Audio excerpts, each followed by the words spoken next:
नमस्कार, मैं राहुल कठेरिया। कल राहुल गांधी हरियाणा के सोनीपत में एक खेत में अचानक से किसानों के बीच पहुंच जाते हैं। किसान अपने बीच में अचानक से राहुल गांधी को देखकर हतप्रभ रह जाते हैं, आश्चर्य में रह जाते हैं।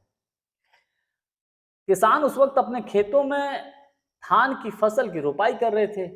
उस सिलसिले में तैयारी भी कर रहे थे खेतों में। तो राहुल गांधी लगे हाथ उनके साथ हो लिए और किसानों के साथ मिलकर उन्होंने वहां पर धान की रोपाई की और उस उनके साथ-साथ वहाँ ट्रैक्टर भी चलाया और किसानों के साथ बैठकर उन्होंने वहाँ पर भोजन भी किया। लगभग 1 डेढ़ घंटे के आसपास राहुल गांधी खेतों में किसानों के साथ रहे।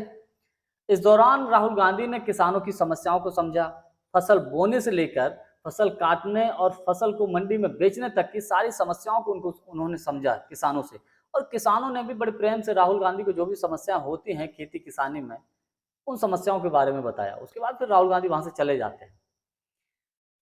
ये सारे प्रकरण के विजुअल्स, फोटो, वीडियो जैसे ही सोशल मीडिया पे फैलने शुरू हुए तो मैंने पर्सनली देखा कि सोशल मीडिया पे लोग तरह-तरह के कमेंट्स कर रहे हैं कि नेता होना चाहिए, ऐसा होना चाहिए जो direct one two one connect होता है। इससे पहले राहुल गांधी दिल्ली में एक मैकेनिक की दुकान पे गए, वहाँ पर मैकेनिक के साथ थोड़ी देर काम किया, उसकी परेशानियों को समझा।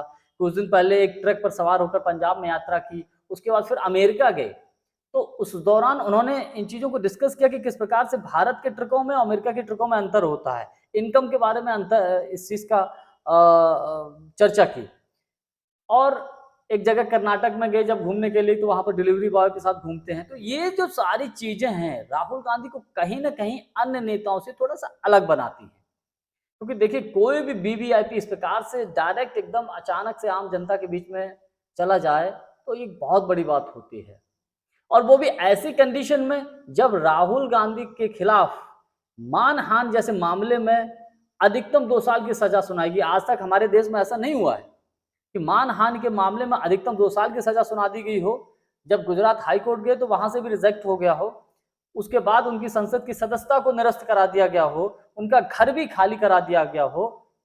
और इतना सब होने के बावजूद मान लीजिए अगर आप और हम ही क्यों ना हो या कोई भी नेता होता तो वो क्या करता? गुजरात हाई कोर्ट से अपनी याचिका खारिज होने के बाद वो ज़ाहिर-सी अपने वकीलों के साथ बैठा होता, दे सोच रहा होता कि क्या करना चाहिए, क्या नहीं करना चाहिए, बचाव में क्या होना चाहिए। लेकिन राहुल गांधी बगैर डरे, निसंकोच होकर अपना काम करते जा रहे हैं। मेरा व्यक्तिगत मानना यह है कि राहुल गांधी ने राजनीति में एक ऐसी लाइन धीरे-धीरे खींचते जा रहे हैं, जिसके सामने कोई भी लाइन खींचना बड़ा मुश्किल है। क्योंकि राहुल गांधी को सरकारी मशीनरी के द्वारा, ईडी के द्वारा, तमाम तरह की सरकारी संस्थाओं के द्वारा परेशान करने की कोई कसूरी बाकी नहीं रखी गई है। अभी कुछ दिन पहले जब भारत जोड़ो यात्रा राहुल गांधी जम्मू कश्मीर पहुंचे थे तो उन्होंने वहां के एक प्रकरण सुनाया था कि एक महिला ने उसने अपनी आपबीसी राहुल गांधी से कही, उसके साथ कितना अत्याचार हुआ है। तो सिर्फ उसी मामले को लेकर दिल्ली पुलिस राहुल गांधी से पूछताछ करने के लिए चली जाती है।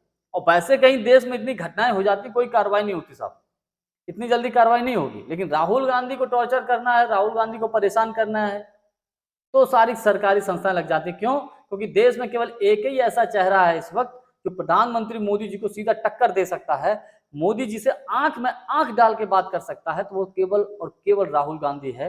तो यही बात पूरी की पूरी भारतीय जनता पार्टी और मोदी जी को खटकने लगी है।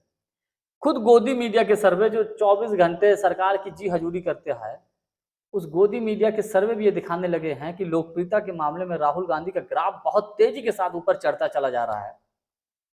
और देश की जनता में भी ये मैसेज जा रहा है, जो लोग अभी तक राहुल गांधी ये कहते थे, जो भारतीय जनता पार्टी पप्पू बना के रखती थी, लोग कहने लगे हैं कि वेल एजुकेटेड व्यक्ति है, सही बोलता है, झूठ बोलता नहीं है, जितना बोलेगा उतना सही बोलेगा और जितनी बातें कही वो सही साबित हुई।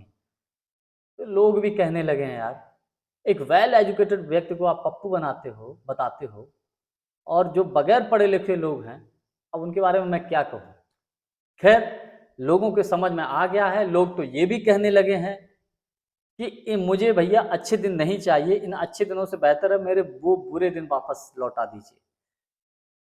राहुल गांधी के दौरे, राहुल गांधी की लोकप्रियता का उदाहरण एक और मैं आपको देता हूं कि भी हाल ही में तेलंगाना के खम्मम में राहुल गांधी जब वहां से रैली करके लौटे, तो लाखों लाखों की संख्या में लोग राहुल गांधी को देखने और सुनने के लिए उमड़ पड़े।